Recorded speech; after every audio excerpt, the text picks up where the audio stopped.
most players' weakest shot is their backhand drive. And today we're gonna be stealing notes from Tui Nation, AKA Connor Garnett, to learn his two-handed backhand drive. Let's get right into it. So before we ever attempt to hit this shot, we gotta make sure we get a few things correct. And first is your stance. So you're not gonna be hitting this with an open stance. You're gonna be hitting it with a closed stance. Also, your grip is gonna be a continental grip with your dominant hand, which for me is my right hand. And you're gonna place your offhand, which is my left hand, up here on the paddle like this in an Eastern kind of grip here. That's gonna give you a little bit of tilt forward on the shot. And if you have to put your finger on the back of like this, that is okay. I personally do this, some people don't. It's kind of just up to your preference. Now it's all about the early setup. As you know, a lot of things in pickleball, it's all about getting to your spot early and getting set up, getting prepped. That way you're ready to make the right contact. So wherever that ball is coming, you want to get into position with your closed stance. And if you're a right-handed player, this left arm is going to be down and it's going to be straight. You don't want to have a bent left arm. This needs to be locked straight down and by your pocket. So should be right about there. But you have to remember, every shot in pickleball also really involves the legs. So you want to have a little bit of an athletic stance to you. You don't want to be just standing up straight. You want to have the weight on this back leg. So this is my left leg here, and you want to have your weight back. This is the complete setup for this shot. So I know what you're probably thinking, because I'm thinking it as well. That is a lot to do to get set up for a shot, but that's why it's important to read your opponent and where they're hitting that ball. So a lot of times pickleball, you can figure out where they're gonna hit the ball based off of where you last hit it and their paddle face. So you wanna make sure you're reading your opponent, getting to your spot, you see the ball coming, you get closed stance, arm straight, down by your pocket, you're here, you're ready, your weight's back. That's the first step of this shot. All right, step 2 of this shot is the swing itself. So assuming that we've gotten to this ball, we've gotten into position, closed stance, arm straight by the pocket, weight back, we're waiting for that ball to come in. Now, you want this paddle head to be pointed down, which if you got it down by your pocket, it should already be down. So that should take care of that for you. Your weight's back and you're in your athletic stance. So that's already setting you up for the next part, which is a low to high motion. But remember, whenever you're swinging through with your low to high, it's never gonna be a low to high that's gonna like pull you off the ball and open them shoulders up too early. This low to high motion is just to really help you apply that topspin to keep that ball down. The next part of this is the weight transfer. So you're going from weight on your back leg to your front leg, but you're not just shifting and turning. It is a little bit of a turn, but what I like to think about more is leaning forward.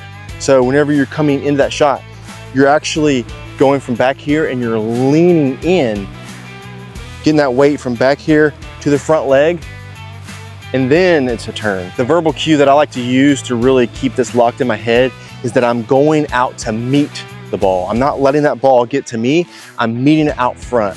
So I'm trying to lean into it and hit that ball. That is step number 2.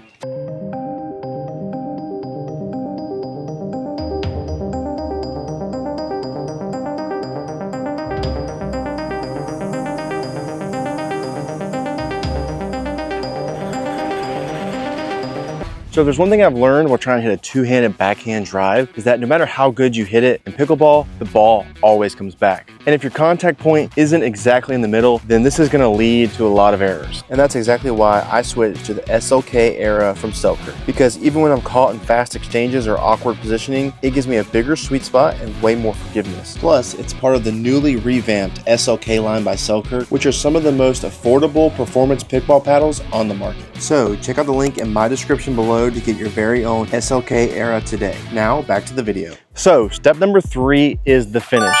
And as we all know, the finish is just as important as the setup, because this is going to ensure that all of these parts are put together and they're applied properly. Like we talked about in the last step, you want to make sure that you're not like pulling up and out with your shoulders. So from contact, the trick to stay in is to remember the lean forward. You're going out and meeting that ball. This left arm is staying straight through the shot. You're making contact out front here. Make sure you keep your eyes and your head down on this paddle, on this contact. until the ball has left your paddle. It's not only gonna help you make better contact on the face of your paddle, but it's gonna assist in keeping them shoulders in the shot all the way through that contact. Not only are you thinking about leaning in forward with your weight, but you're also thinking about pushing that ball to your target. So whenever you're staying down here and you're coming through, you wanna think about extending out forward to your target. Now I'm exaggerating here, but this will probably help you whenever you're first learning the shot to really get it dialed in. Once you've got it down, then you can not, exaggerate so much. And then finally, once that ball has left your paddle, you can then allow them elbows to bend and finish all the way over your opposite shoulder. And as Connor Garnett says, just put that paddle in your backpack. That's basically what you're thinking about. Like you're getting that paddle all the way back and you're touching your back here, like you're putting it in your backpack. And this is step 3. So some tips and tricks to keep this shot dialed in. And the first thing that I would tell anybody for this shot is to start slow. Do not feel like you have to just rush everything and then hit the ball 100 miles per hour when you're trying to learn this shot. Just make simple contact and maybe hit the ball at 20% speed at first, just to make sure that you're getting all the cues correctly. Because there's a lot of cues in this shot that you have to remember. Start with, I'm here, I'm set, I'm already ready down. Have somebody throw you the ball in and just make that soft contact until you're actually getting the right mechanics of this shot. Now, another tip I have is to actually start by just hitting one-handed, left hand, forehand drives. Because this is gonna lock into your brain the actual mechanic of that swing where you're swinging through it. Because as you probably know, the backhand is really not a whole lot about that right hand. It's really led and guided by the left hand. And also start with these pretty slow, especially if you're not left-handed, because that's gonna be really awkward and weird. And then some of the common mistakes I see is players aren't keeping that head down on that contact point. They're already looking up where that ball is gonna go. They're trying to see where their opponent's at and everything.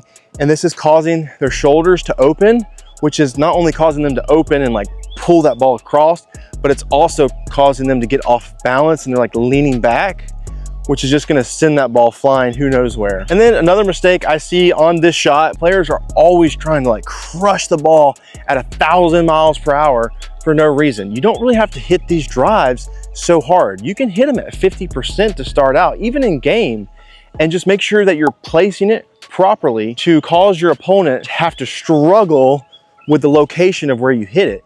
That's honestly the biggest tip I have here, is to stop just trying to kill the ball and worry more about placement of your shot, because that makes it way more difficult for your opponents to actually make a play on the ball. Because if you just hit 100 miles per hour, but you hit it right to my forehand, it's just an easy swat or it's an easy backhand. But if you put it in awkward positions where I'm like, oh, I don't know what to do with this, it makes it 10 times harder for your opponent. If you have any extra tips, make sure you put them in the comments. That way we can help our fellow pickleball players get better at the game. As always, thank you guys so much for using my links in the description whenever I have them. So now it's your turn to put these tips to use and hit the courts. We'll see you next week.